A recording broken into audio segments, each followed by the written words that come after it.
একদম রেডি মন্দিরে যাওয়ার জন্য। আমি একবার গেছিলাম একটু আগে, আবার ঘুরে এসেছি এই যে বোনির সঙ্গে যাব বলে।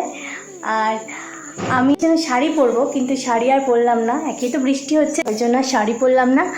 আর মা চলে গেছে, বড় বোনি এরপর যাবে, আর আমি আর বোনি দুজন রেডি হয়ে গেছি। এবার আমরা দুজনে বেরোবো। চলো তোমাদেরকেও দেখাই মন্দিরে কি কি হচ্ছে।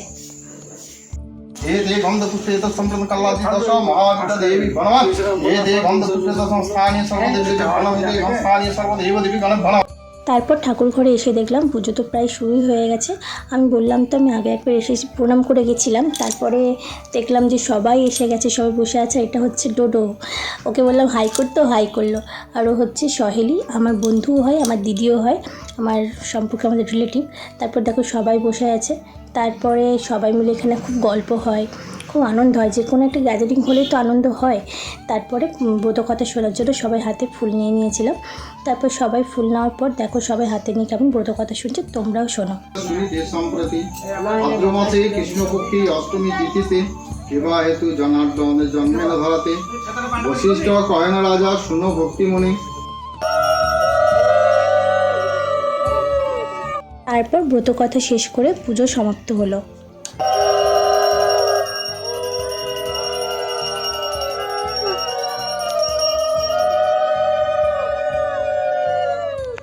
তারপর সবাইকে শান্তির জল ছিটিয়ে দিয়েছিল, আর তারপরে হচ্ছে স্নান জলও সবাইকে দিয়েছিল। তারপরে সেটা দিয়ে বড়মণি সবাইকে দিচ্ছে দেখো। আর পুজো তো শেষ হয়ে গেল, এবার ঠাকুরকে শয়ন দেবে। চলো তোমাদেরকেও নিশ্চয়ই দেখাবো ঠাকুরকে কীভাবে শয়ন দেয়।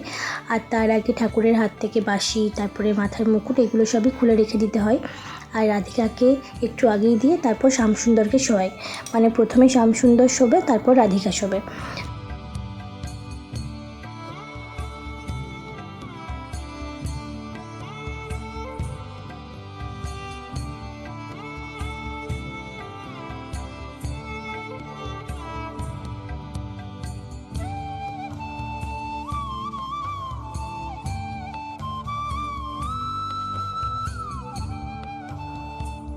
আমরা তো দেখলে কীভাবে শোয়ালো, আর তারপর শুয়ে ঢাকাও দিয়ে দিয়েছিল।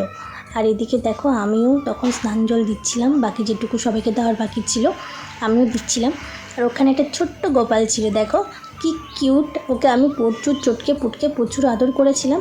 তারপরে একে একে সবাই পুজোর থালা মা বড়মণি মিলে বের করে দিচ্ছিল, সবাই পুজোর থালা নিয়ে বাড়িও চলে গেছিলো। ফুচকুকে ওর মায়ের কাছে দিয়ে দিয়েছিলাম, ওর মা ওকে নিয়ে বাড়ি চলে গেছিলো। আর কম বেশি সবার বাড়িতেই গোপাল আছে, আর সবার বাড়িতেই জন্মাষ্টমী হয়। আর তবুও তোমরা কার কার বাড়িতে জন্মাষ্টমী পুজো হয় আমাকে কিন্তু জানিও কমেন্টে, ঠিক আছে? তোমাদের কমেন্টের আশায় কিন্তু আমি থাকবো। তারপরে দেখো এই ছোট্ট ডোডোকে আমি টাটা করে দিলাম, আর আমাকে টাটা করে আর ওর মায়ের সাথে আমি অনেক রকম গল্প করছিলাম, হাসছিলাম। আর তারপরে ওরাও বাড়ি চলে গেছিলো। আর এদিকে দেখো সৌমি আরও পাড়ার সবাইকে প্রসাদ দিচ্ছিলো, আর আমাদের শ্যামসুন্দর এদিকে নিশ্চিন্তে মনে ঘুমাচ্ছে। আর মাও ঠাকুরঘর পরিষ্কার করে নিয়েছিল। তারপরে কাকাই ঠাকুরঘর একদম তালাবন্ধ করে দিয়ে আমরা বাড়ি চলে গেছিলাম। জন্মাষ্টমী ভিডিওটা এখানেই শেষ হলো। জন্মাষ্টমী ফার্স্ট এবং সেকেন্ড পার্ট তোমাদের কেমন লাগলো অবশ্যই কমেন্ট করে জানাতে ভুলবে না। দেখা হবে আবার নতুন কোনো একটা ভিডিও, ততক্ষণে সবাই খুব ভালো থেকো। রাধে রাধে, টাটা।